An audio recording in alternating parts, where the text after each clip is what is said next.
chers visiteurs. Bienvenue sur Equipoto 2025. C'est le deuxième jour du salon. Sur cette arena, un programme de conférences, il y en a 25 sur 5 jours. Tous les sujets importants sont abordés pour vous, pour votre réflexion, pour aussi vous aider dans vos investissements, pour certaines de nos conférences. Et c'est un peu le cas de cette conférence qu'on va aborder ensemble. C'est presque un atelier technique avec nos intervenants que je vais vous présenter tout de suite. C'est le sujet de l'intervention sur les véhicules hybrides et électriques en carrosserie précisément, puisqu'on a beaucoup de visiteurs et beaucoup d'exposants sur le thème de la carrosserie. Il y a même un grand village carrosserie qui est absolument magnifique cette année. Je vous présente nos intervenants avec de gauche à droite, en regardant la scène, Sylvain Lagasse, responsable pôle support opérationnel automobile chez Allianz. J'ai dit ce qu'il fallait, je me suis trompé. C'est parfait, très bien.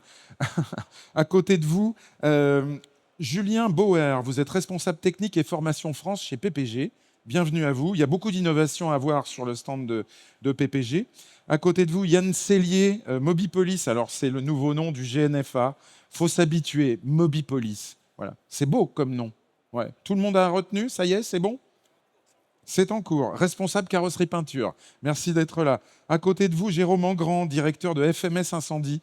Ça paraît étonnant, mais oui, FMS Incendie a des choses à dire dans le domaine de l'intervention carrosserie sur les véhicules électrifiés. Et on verra quoi. Et enfin, Thomas Aluni, qui est un nom célèbre dans la carrosserie. Oui, bien sûr, c'est votre papa qui a fait tant de choses pour ce métier. Et vous reprenez le flambeau, vous êtes dirigeant d'Albax. Voilà.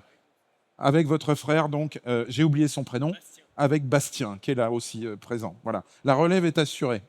Alors, messieurs, intervenir sur les véhicules électrifiés en carrosserie, il faut des habilitations, il faut des formations, il y a aussi des méthodes d'intervention, évidemment. Alors, quelles sont-elles ? On va en parler. Mais on va aussi aborder sous un angle un peu plus original, qui est celui des apporteurs d'affaires, puisqu'en carrosserie, en réparation collision, on a une grosse partie du business qui est apportée dans les ateliers par les assureurs notamment. C'est pour ça que nous avons un assureur, Allianz en l'occurrence, qui est autour de cette table. Et quelles sont aussi les spécificités de certains constructeurs, et notamment les constructeurs de voitures électriques, on va en parler. Enfin, est-ce que la sécurité est sérieusement envisagée ? Et ça, c'est la raison de la présence de FMS Incendie en particulier. Bon. Je voudrais qu'on attaque tout de suite par les bonnes pratiques, les bons process en démontage, remontage et également dans la cabine de peinture. Les habilitations, on va peut-être rappeler un petit peu ce qu'il faut pour un carrossier avec vous, Thomas Aluni, ce qu'il faut pour un atelier de carrosserie pour être capable d'intervenir. Il faut des habilitations d'abord, ça c'est effectivement. Donc il faut donc pour tout atelier de carrosserie ou de mécanique, mais en carrosserie, des habilitations B2VL et si jamais on intervient sur les modules de batterie sous tension, c'est les B2TL. C'est beaucoup plus rare et généralement, il n'y a que le premier qui est très utilisé, très commun, on va dire. Les ateliers qui ont la seconde certification sont très rares, en tout cas dans la réparation automobile classique, la réparation collision. Effectivement, donc ça fait partie des formations, des prérequis, on va dire, des normes françaises. Rentrer une voiture dans voilà. tout simplement. Mais il faut aussi que les équipes du bureau soient quand même au moins en B0 pour commencer à avoir la première approche, comme les experts peuvent l'être.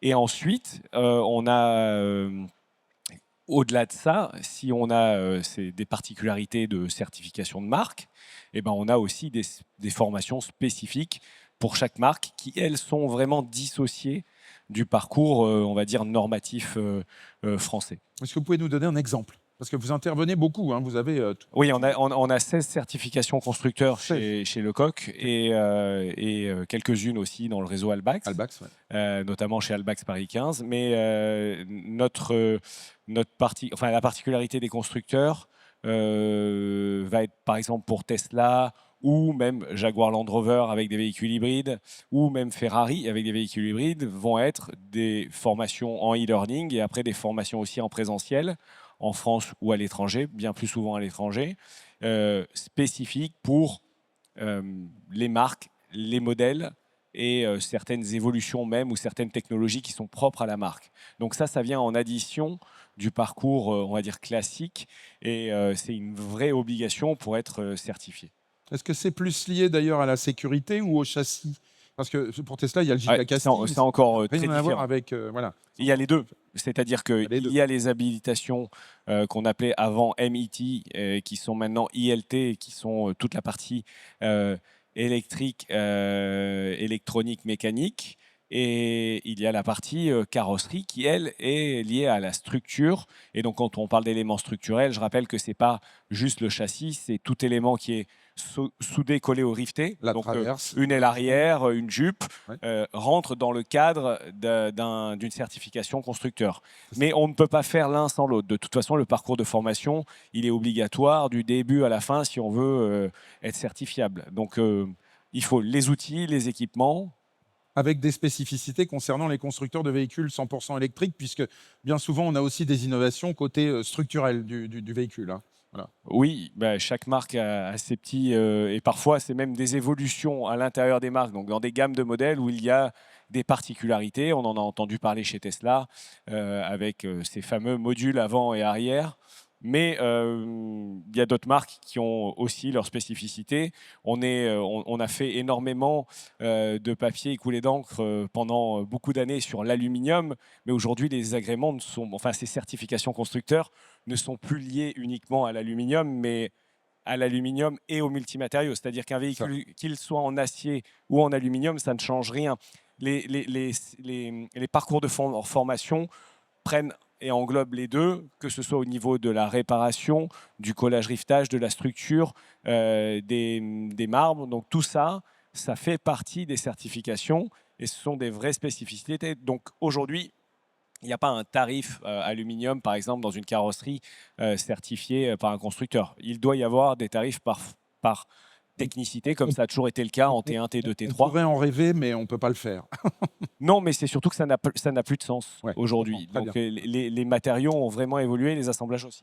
Yann Sellier, pour Mobipolis, les bonnes pratiques, les bons process en démontage-remontage, ça c'est votre boulot de formateur.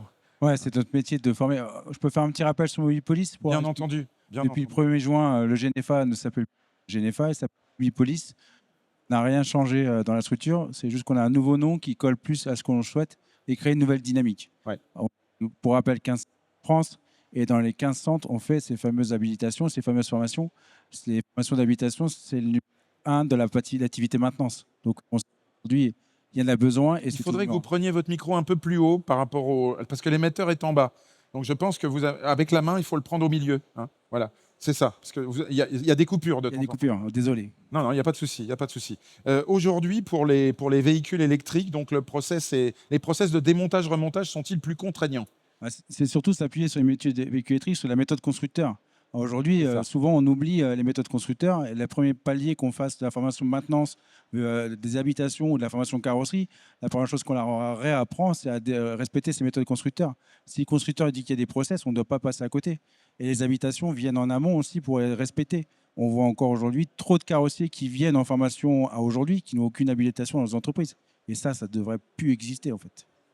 Trop de carrosseries qui n'ont pas d'habilitation.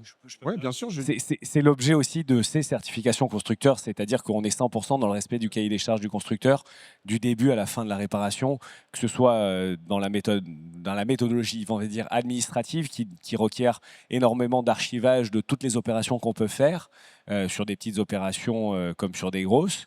Et après, c'est surtout vraiment l'application dès le chiffrage de la bonne méthodologie au bon moment, parce que ces méthodologies, elles évoluent en temps réel, et Tesla était un vrai précurseur là-dessus, mais on a des méthodologies de remplacement d'éléments structurels qui ont changé 3 ou 4 fois au cours de la vie du véhicule. Mais aujourd'hui, Tesla élargit ses partenariats. Hein. C'est-à-dire qu'ils se rendent compte quand même qu'avec l'élargissement de leur parc circulant, ils ne peuvent plus considérer que seuls certains spécialistes peuvent intervenir. Alors, premièrement, c'est plutôt une bonne nouvelle pour il y a eu beaucoup de nouveaux certifiés au cours des 5 dernières années, donc il y a un maillage qui est beaucoup plus important. Ouais, et après, ils ont ouvert la possibilité, mais comme tout constructeur en réalité, de parvenir à ces méthodes, moyennant... un parc s'accroît.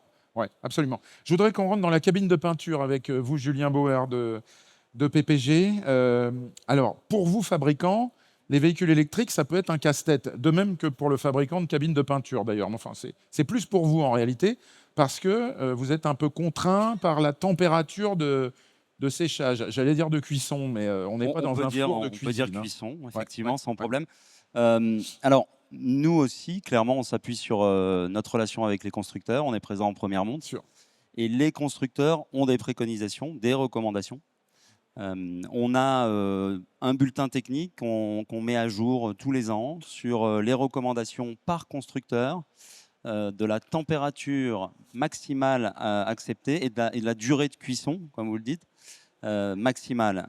Donc ça, c'est vous qui donnez les informations au constructeur, j'imagine, au départ, non? Non, alors on se base sur le constructeur. Mais comment peut-il le savoir, d'ailleurs? Le constructeur, lui, définit la température de résistance de sa batterie, et donc à partir de laquelle sa batterie conserve son intégrité. D'accord. Et nous, on se base dessus, et la plupart des constructeurs, même les plus contraignants, vont jusqu'à 60 degrés pendant 45 minutes, ce qui correspond peu ou prou à la cuisson la plus sévère, la plus contraignante qu'on retrouve dans les systèmes de peinture. D'accord. Voilà. Est-ce que ça a modifié votre offre de produits peinture? Alors, parallèlement, on sait que potentiellement une batterie, même si elle continue de fonctionner, elle peut être, son intégrité peut être affectée, sa durabilité, sa durée de vie, je vais dire. Et donc, oui, on travaille quoi qu'il arrive, mais pour d'autres raisons, sur des produits plus vertueux. Donc des produits à cuisson basse température qui sont séchés à 40 degrés, par exemple, voire des produits cuisson séchagère, enfin pas de cuisson, pardon, séchagère à 20 degrés, qui permettent à la fois de répondre à ces problématiques et de répondre à des problématiques de réduction de l'empreinte carbone et de réduction de la facture énergétique, en fait, derrière. Le marché va beaucoup vers ces produits-là? Le marché va beaucoup vers ces produits-là. C'est quelque chose qui n'est pas encore un standard, mais c'est quelque chose que certains, en tout cas une bonne partie des carrossiers, des groupements se tournent, encore une fois, pour être plus vertueux et pour réduire les coûts sur le poste de peinture. Très bien. Je voudrais qu'on parle de sécurité avec vous, Jérôme Engrand. FMS Incendie, vous êtes exposant sur Equipoto. Tout à fait. C'est une société que tout le monde ne connaît pas, donc je vais vous laisser en dire 2 mots et nous expliquer pourquoi vous êtes là. Parce que moi, j'ai découvert votre innovation, là, elle est très impressionnante. Expliquez-nous. Effectivement, FMS Incendie, c'est une société de 15 personnes où on a développé depuis 2020 des solutions d'intervention autour des feux de batterie lithium. Des feux de batterie lithium, d'accord. Donc, évidemment, les voitures en font partie, même si il est important de rappeler que les feux de véhicules électriques sont aujourd'hui moins importants que les feux de véhicules thermiques, par plein de phénomènes, mais aussi par une bonne utilisation des gens qui consomment ces véhicules. Pas comme une trottinette électrique où on aurait tendance à malmener, et on ne le fera pas du tout avec une voiture électrique. Oui, puis les niveaux de sécurité sont quand même beaucoup plus importants. Évidemment, il y a un enjeu de marque. Ouais.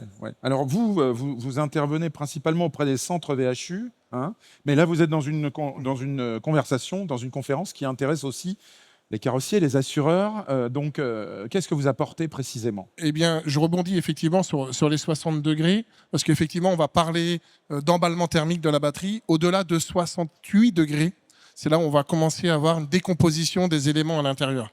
Donc, effectivement, alors 68 degrés, pardon, à l'intérieur, pas à l'extérieur. Oui, c'est important si on chauffe la cabine voilà, à 68, ça ne brûle pas. Très clairement, quand vous roulez un 14 juillet avec 35 degrés, vous faites 200 km sur l'autoroute, votre pack batterie il va forcément monter aussi en température. Oui. Bon. Et puis un élément aussi de prévention. Vous expliquez de la température, et moi je vais vous parler aussi de la charge de la batterie. Il serait intéressant que tout véhicule qui rentre dans un atelier soit à 30% de charge maximum. Ah, tiens, alors ça, personne ne vérifie jamais. Et ça, c'est très, très intéressant pour la suite. Alors, à savoir qu'on travaille avec des constructeurs, et quand ils sortent d'usine, les packs sont chargés à 30%. Voilà, parce que ce 30%, il définit qu'on a moins de risque d'un emballement thermique, et il sera surtout moins important. S'il devait arriver, il sera beaucoup moins important que si je suis chargé à 80 ou 100%. 100%, si ça arrive, ça sera très violent. Mais dans la pratique, c'est impossible pour un carrossier de vérifier à chaque fois qu'une voiture électrique rentre le niveau de chargement. Rien n'est impossible. C'est pas impossible. Mais ça demande une nouvelle organisation, une nouvelle réflexion. Ça se fait. J'ai des constructeurs qui travaillent avec les poids lourds notamment, qui font rentrer dans leurs ateliers les poids lourds à 30%. S'ils arrivent à 50%, ils vont rouler un peu pour redescendre. Okay. Parce qu'ils ont vraiment pris en compte. Et il y a même quelques compagnies maritimes qui demandent aussi d'être à 30%. Mais aujourd'hui, pour le thermique, il y a aussi des conditions pour rentrer dans un ferry. Vous devez être plein, vous devez être vide, etc. Oui. Demain, on arrivera aussi sans doute à ça avec l'électrique pour éviter la surenchère sur le risque. Admettons qu'il puisse arriver à un risque d'emballement d'une batterie dans une carrosserie. Admettons, je sais pas, c'est pas tout à fait de la théorie pure, quoi. Non, alors il y aura forcément des choses qui vont le déclencher. Ça, on pourra y revenir, mais maintenant, c'est qu'est-ce que je fais ? Parce que je suis carrossier, je suis pas pompier, je suis pas forcément équipé avec des camions d'incendie, etc. On reçoit un véhicule avec une batterie qui a été choquée, et on peut pas savoir s'il y a un emballement dans le. Non, alors on va pouvoir déjà avec une caméra thermique peut-être prendre la température du pack batterie. Ça, c'est quand même un des premiers éléments assez simples à mettre en œuvre. Mais c'est pas le carrossier qui fait ça. Alors, à la réception, quand il arrive le véhicule, il faut qu'il y ait un gros doute. Il faut qu'il y ait un gros doute, mais dans tous les cas, à partir du moment où on a un choc violent avec un véhicule ou une batterie, il faudra mettre ce véhicule en quarantaine. D'accord. On ne va pas le rentrer tout de suite dans l'atelier. On va le laisser, s'il brûle, dehors, ça sera toujours mieux que dedans. D'accord. Et vous présentez sur Equipoto un robot qui permet de déplacer les véhicules. Alors ça, c'est pour les carrosseries industrielles, on va dire. Oui, tout à fait. On travaille avec des constructeurs, on travaille aussi avec des centres VHU sur cette thématique. Ce robot, il permet tout simplement d'aller chercher le véhicule et de le sortir. Pourquoi ? Parce qu'un véhicule électrique, quand il brûle ou quand il a été incendié, on ne peut plus le bouger. Les freins sont électriques, donc on ne va plus pouvoir le déverrouiller pour le sortir. Et moi, en tant que sapeur-pompier, puisque dans mon entreprise, on est 15 et on est 11 sapeurs-pompiers en activité. On a déjà été confrontés, et personnellement, on a été confrontés à un feu dans un garage particulier, où pour sortir le véhicule, on a été chercher l'agriculteur du secteur, qui nous l'a sorti, qui l'a tracté et tiré, en fait. Parce qu'on n'avait pas la solution pour sortir le véhicule du garage. Ça, pour être mis sur des plateaux, il y a des choses à envisager, pas forcément... C'est le cauchemar pour un carrossier, Thomas Aluni. Oui, mais il y a aussi déjà... Ça n'arrive jamais, ça, dites-nous. Enfin, vous avez jamais eu un feu de... Nous, on va toucher du bois. On a eu de la chance et on n'a jamais eu de ce type de soucis. Mais déjà, si on part de la base, parce que là, on parle des choses gravissimes, mais quand on parlait de formation, la formation incendie fait partie des formations obligataires que l'on a. Il y a des formations spécifiques, additionnelles, complémentaires, pour les véhicules électriques et hybrides.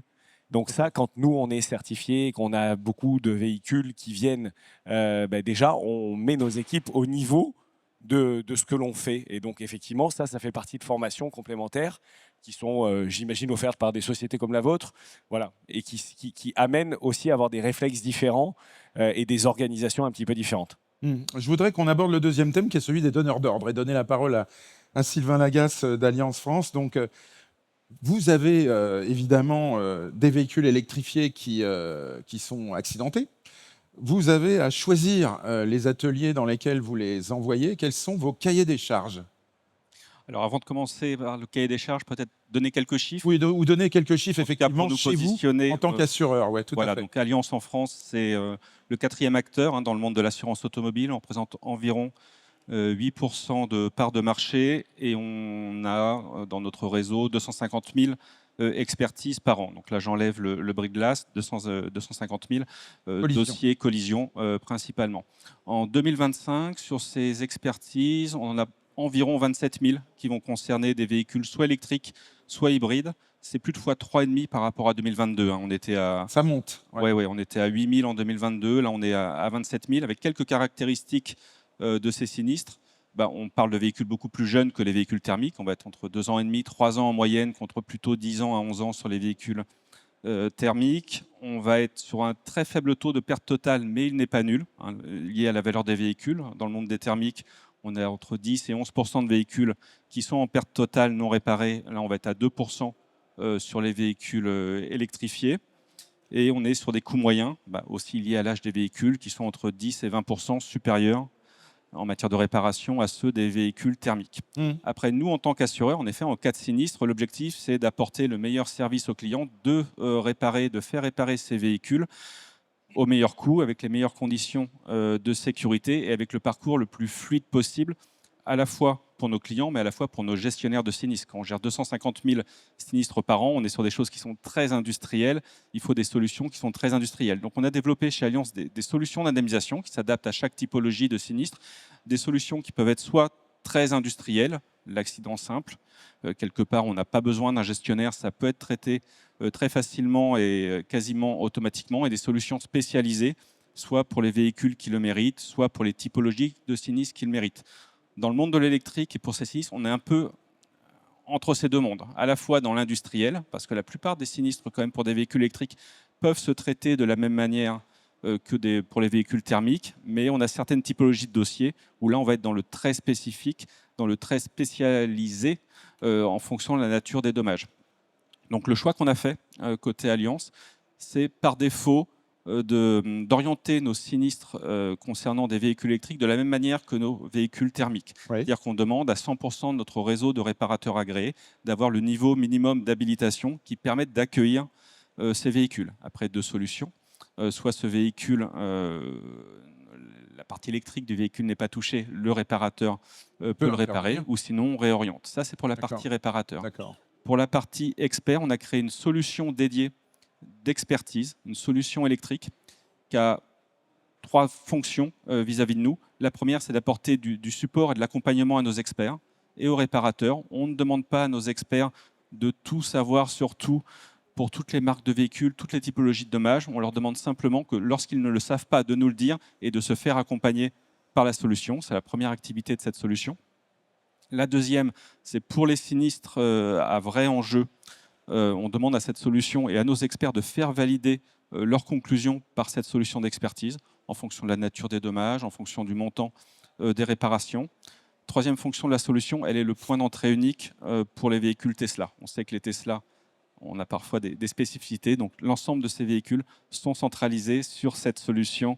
Et quand vous parlez de solution, il s'agit de quoi? D'un cabinet d'expertise spécialisé, en gros? Exactement, ouais, c'est le cabinet Lang avec lequel on travaille. C'est pas une intelligence artificielle, quoi. Voilà, non, ils peuvent être aidés d'une intelligence artificielle. Non, ce sont de vrais experts qui se forment, qui sont hyper spécialistes. Une intelligence bien réelle. Thomas, je pense. Il faut dire que l'enjeu, je vais vous montrer quelques chiffres, vous connaissez peut-être ces chiffres. C'est la dernière étude ESERA, septembre 2025, qui donne le prix des batteries en remplacement sur les véhicules électriques. Quand la batterie est accidentée, et ça peut aller vite, hein, la voiture peut avoir pris un trottoir ou quelque chose comme ça, et le cahier des charges du constructeur, c'est bien souvent, on remplace la batterie. Bon, pour une Dacia Spring, la batterie, elle vaut 60% du prix du véhicule neuf. Hein, voilà. Pour une Renault 5 E-Tech, la batterie vaut 44% du prix du véhicule neuf, c'est-à-dire 14 600 € ou 281 € du kilowatt. C'est quand même un peu plus cher qu'en première monte, quoi. Il faut bien reconnaître. Pour une Fiat 500, 47%. Pour une Mini Cooper, 69%. Allons-y, gaiement, la larme à l'œil. Peugeot 208, etc., etc., etc.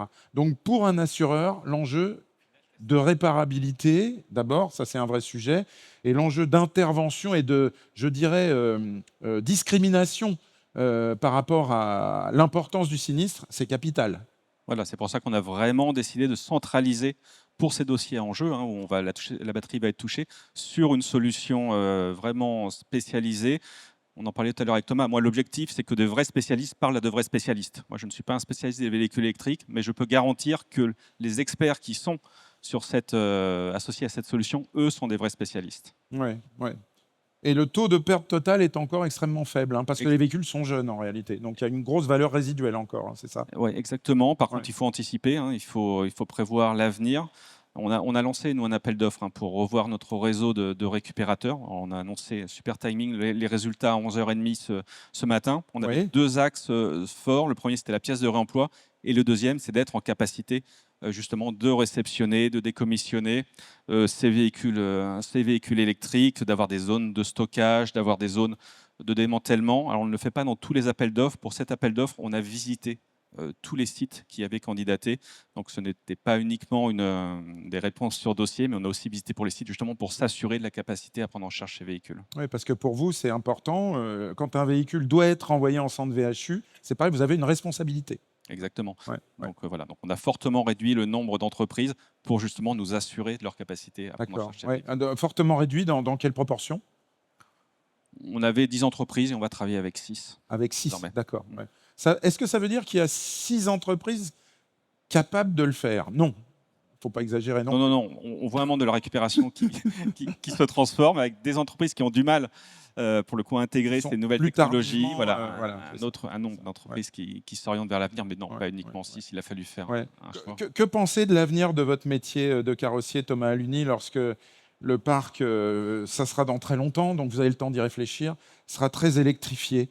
Est-ce que vous serez obligé d'avoir des agréments avec tous les constructeurs? Est-ce que vous pensez que ce filtre-là de l'agrément constructeur va se généraliser, par exemple? Alors, la certification constructeur, je la dissocie de l'agrément compagnie. C'est autre chose. Pour que ce soit plus entendable. Ouais, exactement. La certification constructeur, c'est effectivement l'avenir. Ça se développe de plus en plus. Il y a des pays où c'est bien plus développé qu'en France. Et il y a des organismes qui structurent cela pour les constructeurs aussi, qui les amènent à structurer leur réseau, à structurer leur méthode, à faire en sorte que le parcours soit vraiment simple et limpide, enfin même si c'est un long parcours avec des investissements et du temps, mais en tout cas c'est de plus en plus dans l'air du temps et quelles que soient les marques, elles sont toutes en train de s'y mettre. Qu'est-ce que vous en pensez? La dernière en date, par exemple, c'est Ford, avec le FCCN, mais il va y avoir très prochainement certainement des grands groupes plutôt français qui commencent à s'y mettre. Comme par exemple qui? Stellantis, allez, par exemple, je vends la mèche. Par exemple, ou d'autres. Mais qu'est-ce que vous en pensez? Parce que ça n'existait pas avant tout ça. Quel est l'intérêt? C'est arrivé avec les véhicules électriques ou est-ce que c'est l'idée des constructeurs de déjouer les agréments des assurances, par exemple? Je ne sais pas. Hein, alors, je pense qu'il y a deux choses distinctes. Le déjouer l'agrément assurance, pas réellement, parce qu'on peut avoir les deux. On peut avoir la certification et l'agrément compagnie. Nous, on en est la preuve et ça fonctionne très bien. Mais surtout, ce qu'ils veulent, c'est s'assurer que les véhicules soient réparés conformément à leurs préconisations tout le temps. Et ça, si ça n'est pas un réseau qualifié, ça n'est pas possible. Et on le voit constamment, puisque malheureusement, des véhicules qui sont mal ou pas super bien réparés rentrent dans nos ateliers pour refaire un parcours complet. Ça coûte cher aux compagnies d'assurance, ça fait perdre du temps aux clients, c'est pas de la valeur ajoutée pour les réparateurs qui reprennent ces travaux. Nous aujourd'hui, et puis ça peut être surtout très dangereux pour les utilisateurs. Quelque part, vous voyez ça d'un bon œil? Moi, je trouve que c'est plutôt une grande qualité de se dire qu'on va élever le débat et on va faire de ce métier de carrossier qui a toujours été un petit peu décrié, la voie de garage et un métier avec un taille et un marteau, quelque chose de bien plus instruit, bien plus intéressant, avec un respect vraiment foncièrement de méthodes de réparation. Parce qu'aujourd'hui, c'est complexe. Lire des procédures, utiliser les outils, faire les bons calculs, les températures, les assemblages, les temps. Et ça peut devenir plus cher aussi. Hein.